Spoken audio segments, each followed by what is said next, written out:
Let's bring in New York Ric, talk about what happened at UFC 227, look ahead. He made some picks. Let's see how he did. So without further ado, let us say hello to our man, New York Ric, the ponytailed wonder himself. Is that not a ponytail? I would say no. Ponytail. What do you mean? How's that not a ponytail? Hello. As you rub your microphone on your chest. Hello. Gonna take this off. Actually, you know what? Maybe I'm gonna keep this on for a bit. Okay. Hearing me. Yeah, I hear you. Ponytail would be like, some kind of rubber band or tie, and then flowing. Keep it up. Keep it bunned. Okay, fine. Fair enough. So that's why it's called the man bun? Yeah. You just broke it down. Listen, I have to know because I have to defend it. Have you ever thought about letting the sides grow? That's an interesting one. So I regret doing this configuration because I would now prefer just to have long hair that I could tie up. But even But so. if I go intermediate stages, like let's say in like 3 months, and I'm trying to grow this out, it's going to look even like people give me Why will it look weird? SHIT for this. Yeah. If I start letting it grow out, I it's going to look even more goofy. Okay. And then I can't. So I've committed to either continuing to cut it down or just getting rid of it altogether. All right. But that's not happening just yet. Is TJ mad at me? No. You see how he got off the interview there? Yeah, but I mean... He's done that once before. Remember he was on the golf course? I do. Maybe he was on the golf course again. Yeah. No, he wasn't. He said he had to go to a cryotherapy place or something like that. Well, exactly. It was he had just something to do. The timing of it after the question. Look at my text messages right now. Look at my text messages. Look how many that Dom is sending me in a row about the Rafael Sunsao. Was he sending you messages during TJ? Yes. I just took the one. I'd be interested to know about those as well. The guy is incredible. He's prolific. Okay, let's recap UFC 227. You made picks. I don't remember any of them, so tell us how you did. Good. I don't remember any of them either. No. Oh, they were that bad? No. It ended up okay. I made 3 different picks, or rather 4 picks, but 3 different things that I said were wagers. A parlay, which got busted, both legs of it. It was two different legs of a parlay. It was Demetrius Johnson. That busted, so he didn't win. That's right. And Thiago Santos and Kevin Holland not going the distance, which I was very confident about. Yeah. So those 2 combined in a parlay. And look, I always say if you're going to bust a parlay, bust all the legs of it. Why not? Just break them all. Right. So that one missed. I didn't like that one because it was just a 2-fight parlay, and it felt like you were kind of sitting Missed on the all of fence. them anyway. Yeah. So that one busted. And then I had a bet. You almost got that one right early in the first round. He had him in the armbar. I mean, there was... You could hold a gun to my head and I'd make that same pick every single time. Santos, strong. I didn't think... You know what? Credit to Kevin Holland. I just didn't think he had... the toughness in there to hang with Santos. He's a good personality. His stock went up. Great personality. Showed that, look, this was a fight he took on short notice. He's somebody that you could pay attention to. Yeah. Because it would have been very easy to go in there and just get decimated. He put up a fight. He tried some tricky things. Didn't just roll over, which I think a lot of people in his position could have. No. I was impressed by Kevin Holland. He was talking smack as well, that's kind of his thing. That's why Dana didn't like him initially, he was talking too much smack. But I mean, Thiago Santos is a freaking. I mean, he's got like the picture of what is that? Like a hammer, something on his chest. He is a hammer. I think Maheta means hammer in Portuguese. There you go. I give a lot of credit to Holland on that one. The other play was a straight play on TJ Dillashaw. I thought the odds were off on that one once again. Now, one that I didn't actually play but was talking about was I thought this was going to go to decision. I thought Cody was going to learn from the first fight, not be as keen to trade in the pocket with TJ, and it turned out he was chasing that finish. I think he wanted it almost a little too much. I think if he had a more patient game plan, the game plan he had against Dominic Cruz, that fight would have played out differently. He would have been in better position for success. But TJ getting it done. So that was the other play, 1-1. There was actually another bet that didn't end up happening. It was Betch Correia was going to be my underdog play versus Irene Aldana. That's right. And that fight got taken off due to an injury before the week. So 1-1. I'm okay with it. But I mean, Johnson losing and that fight going the distance between Santos and Holland, I could not have seen that coming. Where does Johnson losing rank for you on the all-time greatest upsets? Sarah GSP. Yeah. Now, I'm talking championships. Yeah. Sarah GSP, because I think that Yep. elevates the stakes. Sarah GSP, Home Rousey, Dillashaw Barao. Dillashaw Barao, and maybe Penn Edgar, somewhere both in that range, I think, and then right under that. Yeah, the problem with Cejudo is he's an Olympic gold medalist. He's the level of competition, the unexpectedness of it is all due to Johnson being dominant, as is the case in all of these championship fights.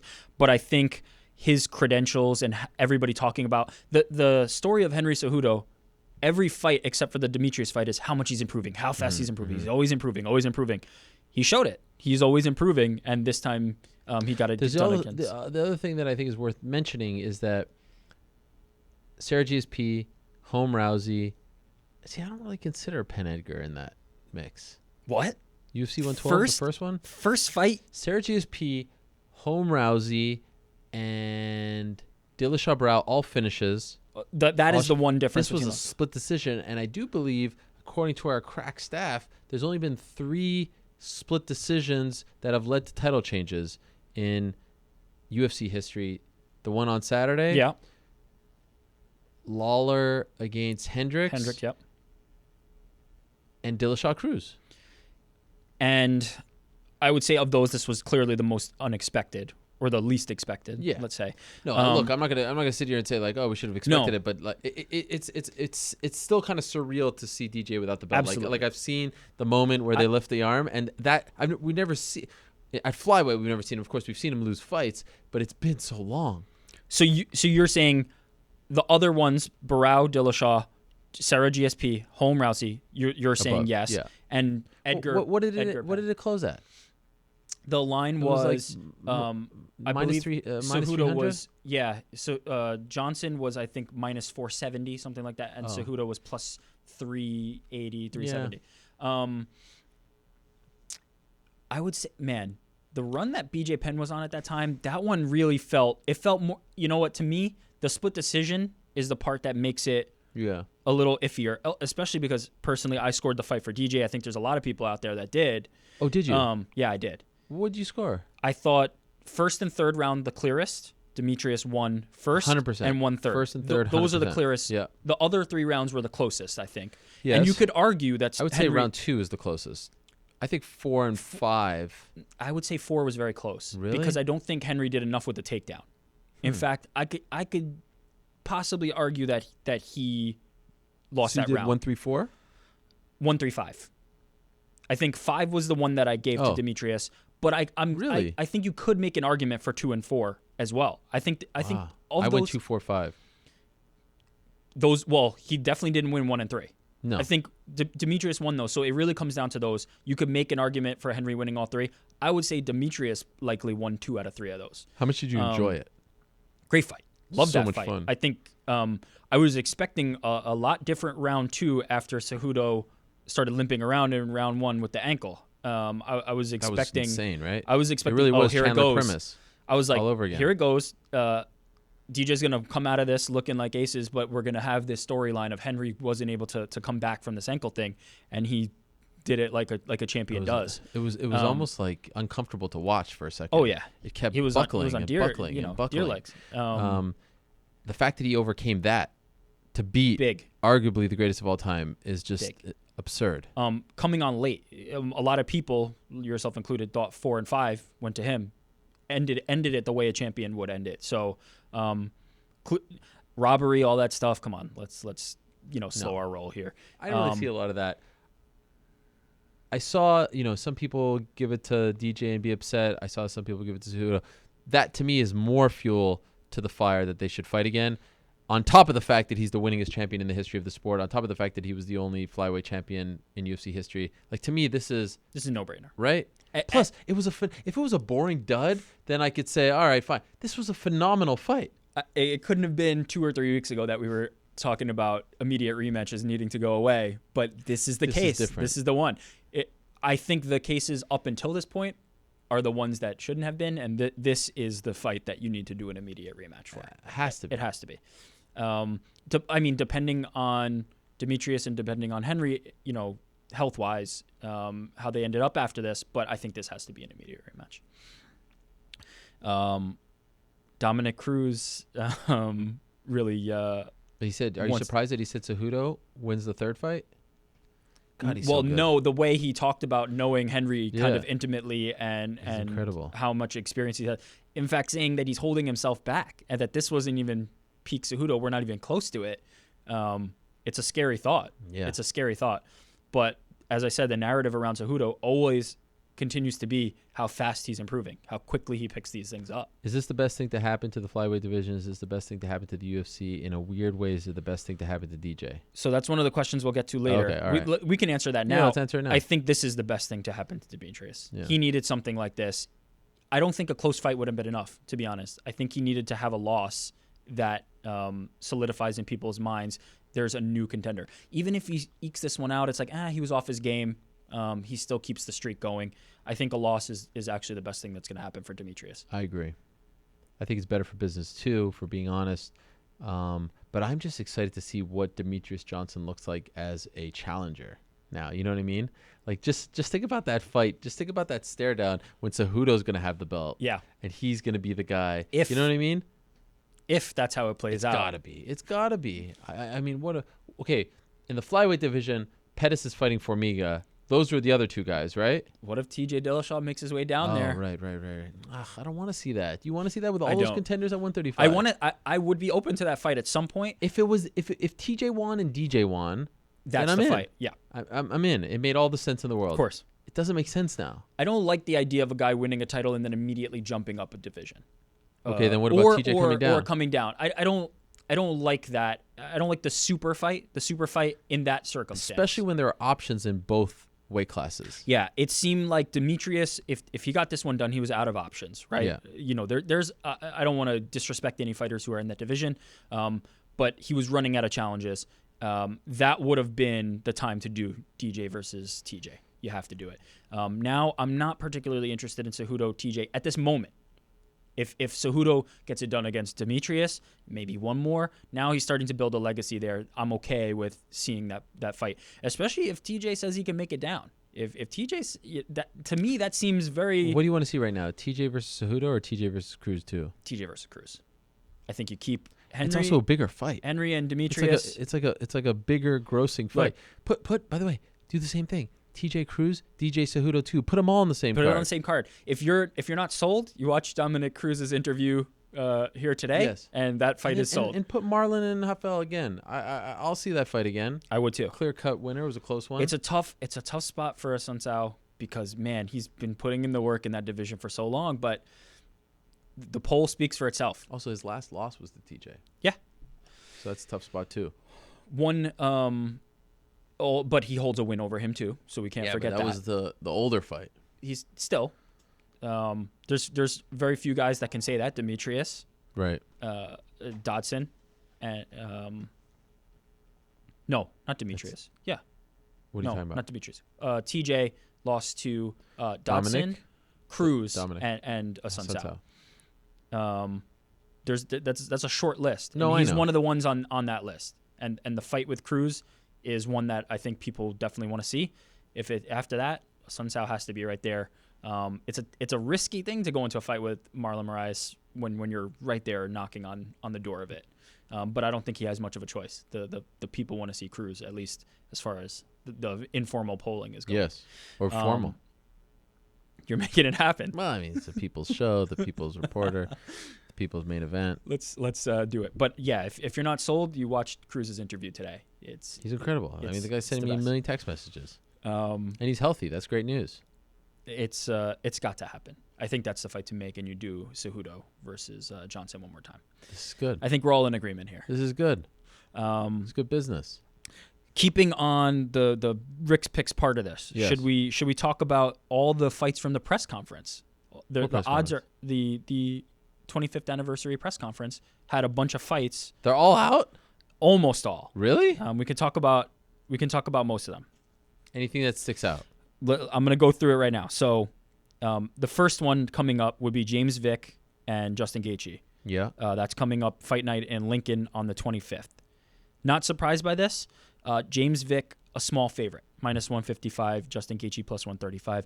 I think that makes sense. I think it's about time Vick got a little bit of respect. I think this line would not have looked this way a few fights ago, but Justin Gaethje's been in some wars. He's been on the losing end of them. This seems right to me. This seems right, and I think it's good matchmaking, obviously. Next after that, we had Tyron Woodley versus Darren Till, UFC 228 in Dallas.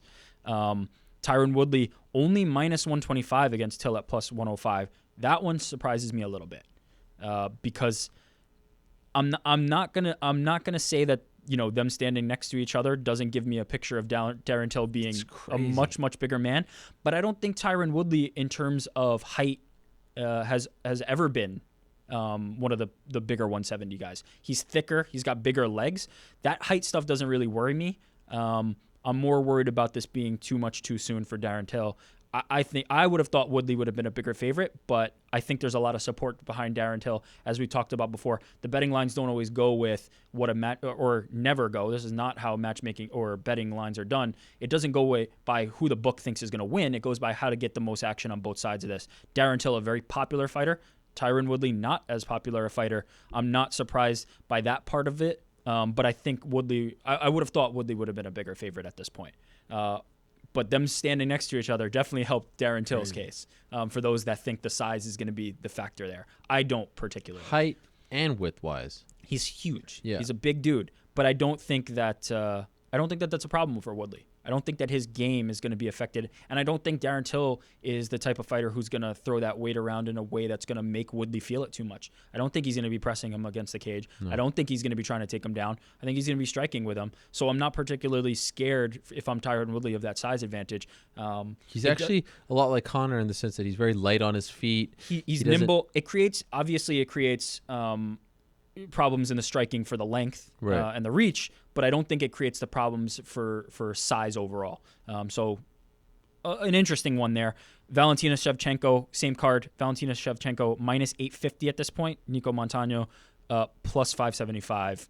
Not surprised there. I think everybody. I think that's the biggest discrepancy for a champion. Oh, for sure. Right. Any championship fight, or you mean right now? That the champion is that big of an underdog. Oh, that's a good one. I would probably say, right? Yeah, if that's not number one, it's number 2 or 3. I can't imagine anything.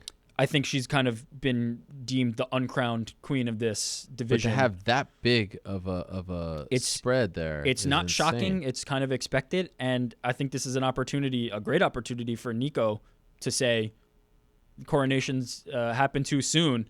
I'm a +575 underdog. I'm the champion of this division. She should ride that disrespect train all the way to the bank. If she wants to make her stamp on this division, this is the fight to do it. No odds on Glover Teixeira versus Jimmy Manuwa yet. Okay. That one also at the press conference and coming up. Next on the list, the one that everybody wants to talk about, UFC 229, Nurmagomedov versus McGregor. Unsurprisingly, Khabib is -185, Conor McGregor +160. Not surprised by that line at all. Why? Another case, though, of what I was talking about where I think the support affects the line. Khabib is undefeated. Khabib is dominant. Khabib has proven that his style is going to be a problem for a lot of guys, strikers included. There's not a striker that he's faced that he hasn't been able to eventually overcome. Now, there's been times where he's been hit. In fact, that's kind of a hallmark of a lot of his fights. His chin holds up, but there's been times where he's been hit. I wouldn't discount a Conor McGregor strike in this fight, so I think that there's going to be a lot of people counting on that and wanting to bet on that. But he's proven that I think he deserves to be the favorite in this fight. So not surprising there. Do you think it changes going to be interesting? Drastically? I think there's going to be money that comes in on McGregor, and then I think there's going to be late money that comes in on Khabib. In the end, where do you think it ends? Right around here. Oh, really? I think it ends right around here where Conor McGregor is going to get closer to even at some point, and then late action going to come in on Khabib once the odds are prime for the sharps to come in at the end. I see one prop. Fight goes to decision. Fight. Yeah, that's typically the first prop to come up. So it's +250 decision and -350. I think we're looking at a finish either way here. Woo-wee. Conor McGregor is either going to get it done, knock Khabib out, or Khabib is showing that he can break guys' wills on the ground, and Conor McGregor's shown he's susceptible to that. So it's going to be an interesting. Do you agree with me? Biggest fight? Yeah. Are you giddy? I'm pretty giddy. I love the fact that it's coming soon.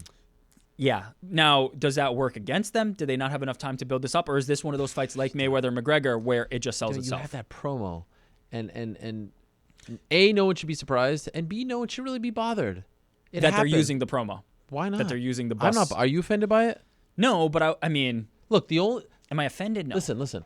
The bad thing about the promo isn't that they're using it. It's that 2 hours later, Dana called it the most disgusting. If he just wouldn't have said that, right? And I understand at the time why he was upset. He's emotional. But now you see the promo, you see it being used, and then you say, wait a second, didn't you call this disgusting? That's the problem, right? Yeah. That's what I think people bring up.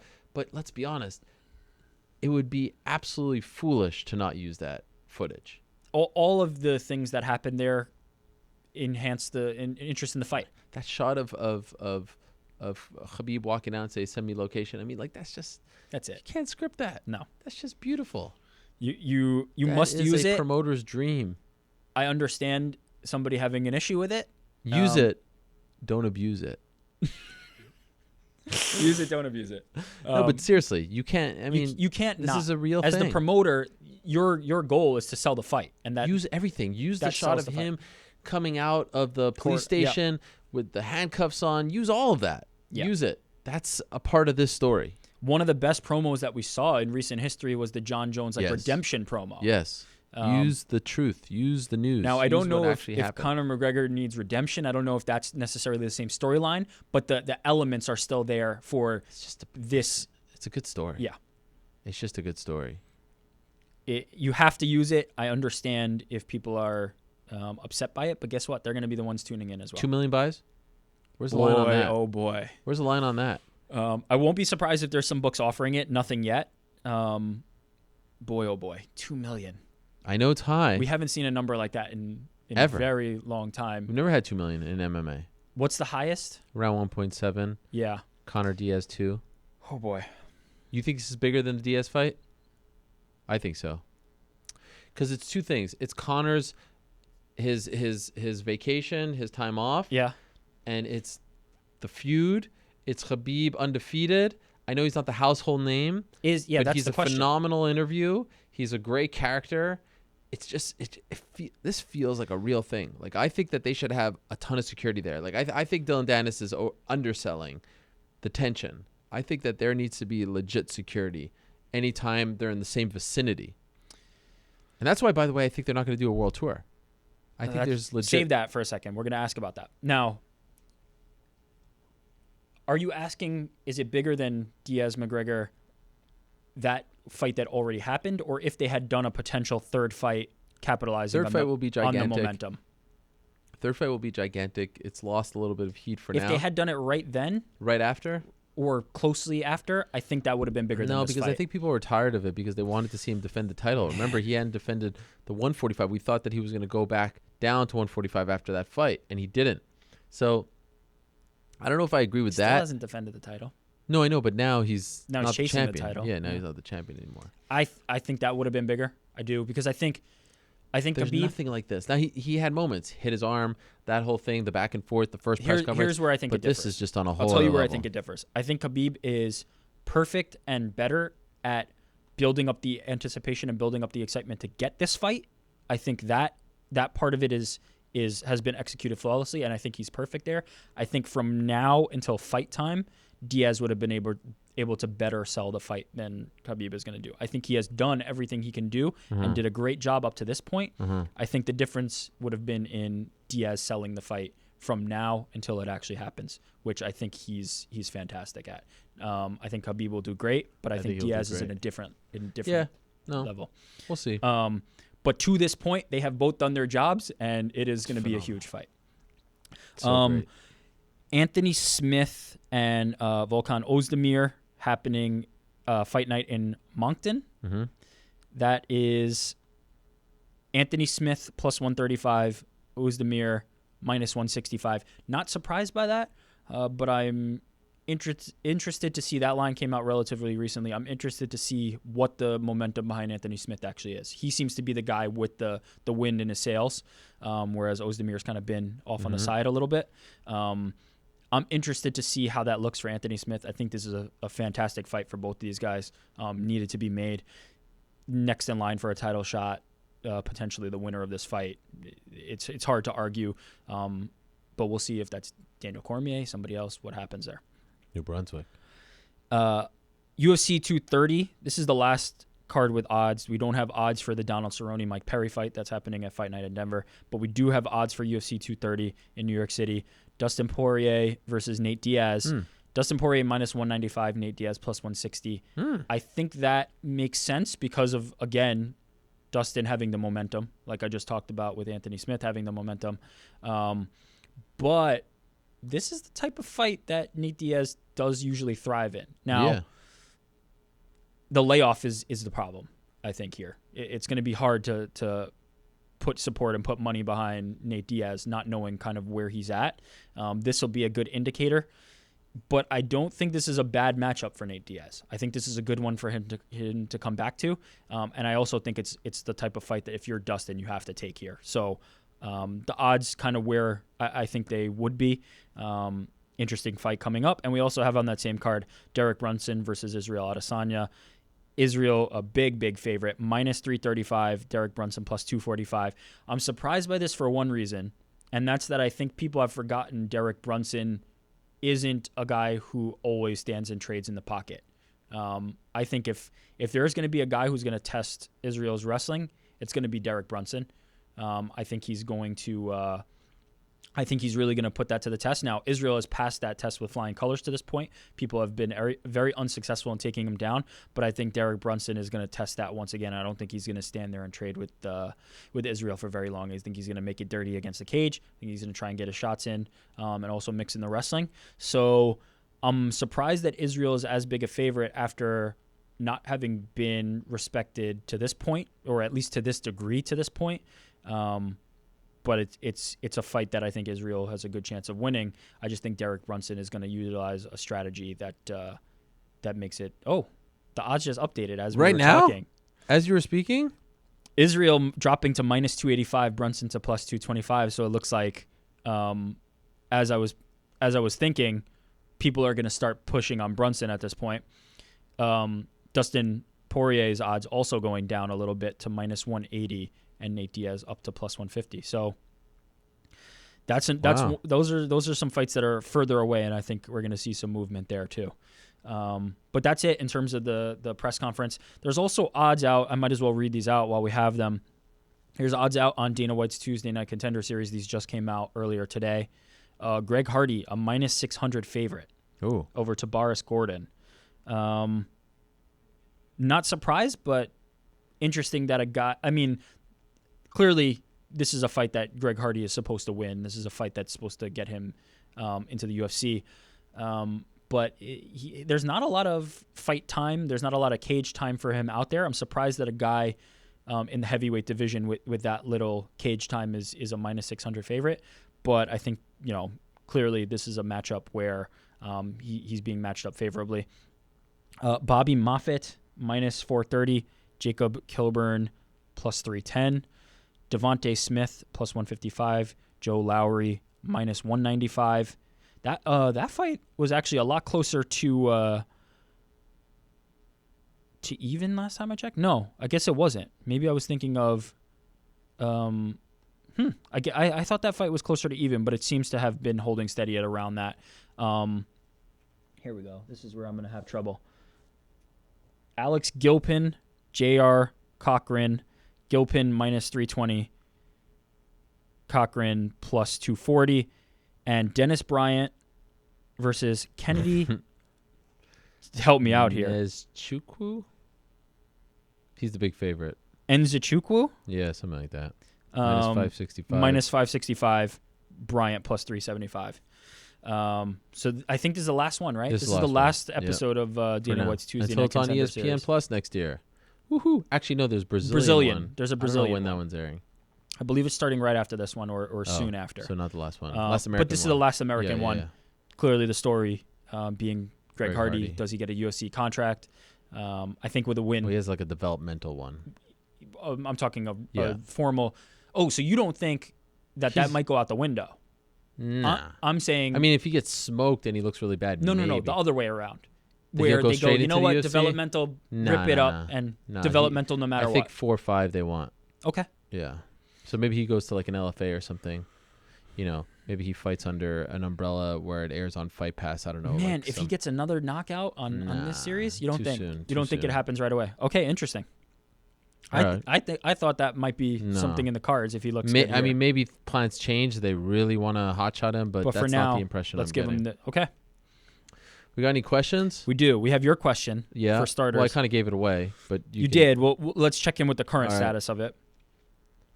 You said the Helwani Show question of the week: who should TJ Dillashaw fight next? Dominic Cruz, Rafael Assunção, Marlon Moraes, Henry Cejudo. Oh, I got logged out of Twitter. Bear with me one sec. With 27,000 votes, 60%. It did go up 1%. Dominic Cruz, 60%. Rafael Assunção, 5%. Marlon Moraes, 23%. Damn. Henry Cejudo, 12%. Assunção. Now, Assunção not getting the love. Henry Cejudo not getting the love either, only 12%. Who'd you vote for? Marlon Moraes. Wow. I think you got to do it. Whoa. But Dominic Cruz may have convinced me. I took the vote a little earlier in the show. Wow. Is the Cruz fight there? After you do Marlon Moraes? This is the time to do it. I would do Cruz. What happens when you knock off Cejudo, DJ, Assunção, Moraes too? If you do Assunção and Moraes and Assunção wins, you're taking momentum away from Moraes, who's hot right now. He lost to him. He lost to him. Get the win back. He lost to him. Man. Moraes won't like this. Excuse me. Well, both won't like it probably, but Assunção won't like it. Do that. Do those 2 fights on the same card and throw in Cejudo, DJ. Put them all together. Okay, how about this as the converse then? Assunção does beat Moraes. You match that up. Is it undeniable at this point? He has done nothing but win. Assunção beats Moraes? Yeah. Yeah, of course. You have. That's the number 1 contender fight. Would you say that you have to? How many of these has he been in? Fight, but look, TJ versus Assunção 3 is a fight night main event. TJ versus Dominic Cruz is a pay-per-view. This is a big time fight. Yeah. Big time fight. Man, I feel bad for Assunção. If he, look, he's bringing the heat a little bit. It's nice. Yeah, he's bringing the heat a little bit. He brought it today. I feel like there'd be a way for honestly, them I felt like he brought more heat towards Cruz than he did it towards TJ. You know what? You kind of have to. Cruz is the one coming for the shot. Yeah, that's true. That's a good Cruz point. is the one who's angling for it. Now I kind of want to see Assunção versus Cruz as well. I wouldn't be mad at that fight. And then you do Moraes and you can't put Moraes in there. He lost to Assunção. Oh, come on. You know that's not a thing. I know. When you get the 2 knockouts that he had, that doesn't matter. I know. You know you can't do that. Otherwise, Assunção would have been fighting for the belt already. If it was all on who beat who, right. Assunção would have already fought for the belt. But I think if he wins his next fight, how can you deny the guy? No matter how it looks, no matter what he says on the mic after, that is a certain number of wins that you can string together in a row that you have to get this fight. I think he deserves it. I think he deserves it now, to be honest. You can make a case. If there was nothing else going on, you can 100% make the case that he deserves it, that Moraes deserves it, that Cruz deserves it. No? Cruz deserves it? What are you talking about? The guy's the winningest, the greatest bantamweight champion ever. That was actually the case he was making when you said DJ deserves it with 11. He said, I've got 8. I know. No, but I mean, these guys have been active. These guys have been fighting. I think Cruz deserves it because it's the biggest fight. I hate the word deserves because that doesn't happen. Right. But Cruz is the biggest fight. There's no doubt. Okay. Mighty Mouse, Jason Jones asking this. I want to just read it because he asked the question, and I thought it was a good question. Mighty Mouse seemed to get more respect from the way he handled the loss than he has from all 11 title defenses. It's funny. Do you think DJ will sell more pay-per-view now after such a close fight in the loss? We talked about this being the best thing for him. Does it make him a bigger draw, though? Does he earn the fans' money and respect? Look at Cormier when he lost to John Jones. People get emotionally attached to you when you lose and you handle it well. This next fight will be his most anticipated fight. And it sucks that he had to lose, But that's just the way it goes. Dominic Cruz sold a lot of grudge matches in his life. But I think after that fight that he lost, that he said, I'll be back, he earned a lot of fans. And I think the tide kind of shifted on Cruz. The problem is he hasn't been back since. I do think, though, that I think this poll is indicative of partially how he responded to that him loss. A little bit. I'm surprised it's that much in his favor. I think the other part of the thing is he's way more popular than those other three guys. On Twitter, he's going to win that. And all that. But let's get back to DJ. Yeah. Is this going to change him as a property, as a product? I think it makes him more sympathetic. You see the guy's vulnerable. He doesn't show a lot of emotions. He's very straight, but does that change? Does the anger come out? Does the hunger come out? I wonder. I'd love to speak to him. I asked him to come on today. He said he was taking some time off, but I asked. I think his streams are going to be much more interesting. Yeah, that's when true. All of a sudden people are going, chump, you lost to Cejudo. I don't know if I'm ready for the world in which Demetrius Johnson is not the king, is not the champion. This is a brave new world. I'm excited. I want to see it, but I want to see him fight Cejudo again. He should not fight anyone else. Do you feel like he will recognize that? Or is his sole focus, I have to get this belt back, and not thinking about the benefit of... I don't think he's going to think of it that way. No, of course, he's a fighter. He's not going to say, it's great that I lost. This was great for my brand. But if the people start getting behind him, do you think that will be something? Look at the love he got on Instagram and stuff. He's getting a lot of love from peers, from fellow other fighters. Fighters, Cormier giving him props. Everyone's giving him props. So no, of course he's not gonna love losing. He's gonna be focused on getting back that title. He lost to an Olympic gold medalist, an Olympic gold, not a silver, not a bronze, not a member of the team, an Olympic gold medalist. Now, he did smoke him the first time, so maybe that raises eyebrows. And there's an argument. Henry Cejudo is a real freaking good fighter, and if that fight against Joseph Benavidez would have went 5 rounds, he would have won, in my opinion. Yeah. So those are his 2 losses. Those are his only 2 losses. So there's nothing to be ashamed of. I can't wait. I want to see. I thoroughly enjoyed that fight. I loved that fight. And now, if you ever tell me that you don't like flyweight fights, we're never friends. Oh, come on. Ever. One fight can't change the tide. If there's somebody out there... I never believed that. But now, stop it with that. I disagree completely. Oh, get out of here. That was high level MMA. I don't care if that's at 205 or 125. Who gives a crap how big they are? Those two best Who gives a crap? Those 2 best flyweights is not indicative of the rest of the division. Who gives a crap? I personally like flyweight fights. I don't care. But that can't be... Stop it with this. Oh, I'm bigger than them. Get the hell out of here. What does that even mean? That can't be it. Silly. I think Demetrius is going to like the chase. I think he's going to like coming back and chasing for the title and having that energy again. I'm stoked to see this Demetrius. Okay, let's go rapid fire here. Only 5 minutes left. Okay. Criteria for super fights. Yes. Does somebody have to be a dominant champion? This is from Jalen Ware. Are we rushing with the Cejudo TJ stuff? Do you have to establish yourself in a division before we see any of this? Yes. I agree. I think everyone agrees with that. I don't know. Henry Cejudo had 12% of the poll. Winning a belt doesn't give you a pass to go fight in another weight class. It's not like this ticket that allows you to say, hey, now I'm going to go do whatever I want. No, winning the belt means now I have to start defending it and prove that I'm the king. Or Conor when he won the belt. But not a lot of people agree with that at the time. And George St. Pierre, what are you talking about? George St. Pierre gave it up. But now he's talking about going after the 55-pound belt. No, but we can... Well, he spoke to reporters and Submission Radio in Australia. He talked about how he's not interested in the Anderson fight. We knew that. He's not going to be interested in that fight. He'll never be interested in that fight because Anderson doesn't have a title. I believe George's last non-title fight was UFC 74 against Josh Koscheck. Someone correct me if I'm wrong, but I do believe off the top of my head that is accurate. What's there to gain from this fight? It's this weird super fight that never was a real thing. And Anderson has the blemishes with USADA. Anderson doesn't have a belt. It does a lot more for Anderson. Him. And now he says the winner of Khabib versus Conor. I remember I said this. I don't like the idea of him versus Conor. And Khabib versus him is interesting because, okay, this guy's, undefeated. But if he's going to go down to 155, I don't know if I want to see George at 155. To me, the best fight is 170 Tyron Woodley. Or Darren Till if he wins, I guess. But I don't know if he would come for that. But Woodley, if he beats Till, and maybe if he beats Covington, now he's starting to cement his place as the number 2 best welterweight and very close now. He's starting to get into that discussion. Mm-hmm. No one else has ever even, Matt Hughes back in the day, of course. But he's starting to get into that discussion with the guys he beat.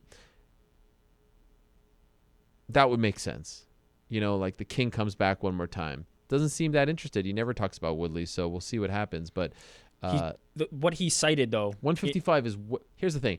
155 is way too stacked, and he even said it himself in that interview. The UFC's not going to give him another title shot after what happened at 185. So there's no point. Now, if they want to do this like Catch fun weight. fight, maybe, but I think George is fueled by these things. You know, like he wants the fight to mean something. And what he said, what he cited in all these discussions is legacy. He's only after things that will build his legacy. Right. If Tyron Woodley is creeping closer, that's one way to establish your legacy, is to shut that down completely. Right. So I think that's a good matchup. I wouldn't Conor versus George or Khabib versus George. I'd be interested in it. It's not what I'd have next on my menu, but I'm interested. I think the Anderson Silva fight is fun, but I get why he wouldn't take it. I understand. Yeah. It does much more for Anderson's legacy. He needs it a great deal more than George does.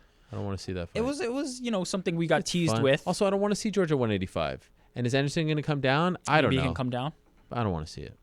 What kind of media tour do you want to see from? They're probably New York, LA, something like that. But I would love to see a world tour. I would love. If you're asking me, like I would love to see Ireland. I'd love to see Russia. I would love it. Could you imagine that scene? It would be incredible. It would be unlike anything we've ever seen in the sport. Sounds like they're not going to do it for various reasons. But yes, if you're asking me, let's go to Russia. Let's go to Russia and Ireland alone. Forget about the States.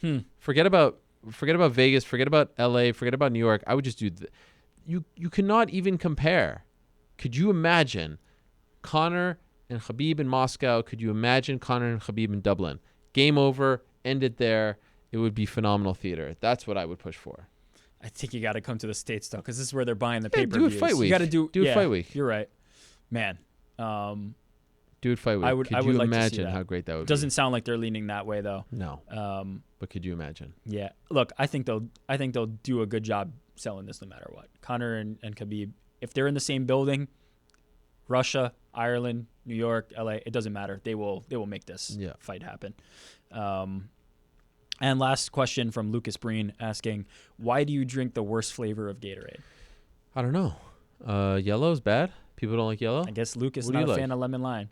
I like the Frost. What's that? The blue, purple ones that are, they have like glacier. I'm not a big Gatorade guy. The selection is different. You can tell my choices has evolved. The selection is different. But I just need something to keep me going. You like the citrus. I guess lemon lime is in mango orange type of thing. I get it. I don't know why, but yeah, I guess I lean towards Lucas. that. You know what, Lucas? Yeah, lay off me, bro. He's allowed to drink whatever Gatorade he wants. Lay off me.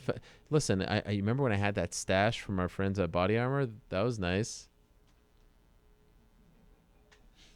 That would be awesome. That would be incredible, but I don't have that. The fruit punch is really good.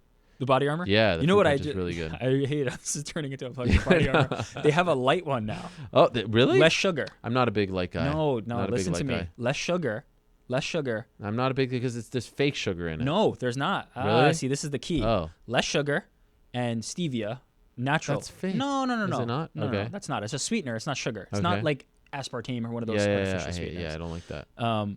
Really delicious. Had it yesterday, first time. Body Armor. Really? Wow, I didn't know that. I didn't know they had a Body Armor Light. What is it called? Body Armor Light? That's it. There you go. Learn something new. All right, we done? By the way, shout out to Hinata Moicano. We didn't really talk about him, but he had a nice win. The odds got really high on him, high as minus 500. Proved to be exactly what was reflective of the fight. Yeah. That guy is the truth. Legit. One loss to Brian Ortega, and most people had him winning that fight until the third round when Ortega got it done. Campaign for an interim title fight ever again, but other than that, it was all good. Chael really didn't like the fact that he was bowing down way too long. I get it, but it was a good performance out of him. Also, fantastic. Great win for Ricky Simone. How about the Brett Johns, Pedro Munoz second round there? That was amazing. And Marlon Vera, so happy for Marlon Vera, his daughter. Great to see him get a big W in Los Angeles. All right, we good? Thank you, sir. It has been a great day, great fun, but it's time to say goodbye. You can hit my music. What a fun day it has been. Rolling today. Wow. Everyone all kinds of fired up. So much going on in the world of mixed martial arts as far as the bantamweights and the flyweights are concerned. Bit of a break in terms of UFC. There's no UFC for 2 weeks. But there is the Contender Series show tomorrow, so check that out on Tuesday night on Fight Pass. Greg Hardy fighting, and then that's it for that, at least for now. And then they return in 2 weeks for the Lincoln, Nebraska card. But we'll have plenty of time to talk about that. Or actually, it's 3 weeks. Yes, it's 3 weeks. My bad. 2 weeks from this weekend. Anyhow, it is a brand new world. Demetrius Johnson, no longer the champion. Crazy. And TJ Dillashaw is the king. Still at 135. All right. Thank you to all our guests. Thank you to everyone who tuned in. Thank you to everyone who sent in questions. We love you. Thank you very much to Dwayne Ludwig. Congratulations to him on the big win. Thank you very much to Henry Cejudo, the new UFC flyweight champion. Holy smokes. How exciting. Thank you very much to Colby Covington. Thank you very much to Dustin Poirier. Best of luck to Javier Mendez. Best of luck to Owen Roddy. Thank you to Dylan Dennis for stopping by in studio. Safe travels to Dublin. Thank you very much to Dominic Cruz for blowing our socks off. Congratulations to TJ Dillashaw, and thank you very much to Rafael Sunsao as well. If you missed anything, check it out. Twitter, YouTube, iTunes, all those places and more. Back next week. Same time, place, doesn't it? Peace.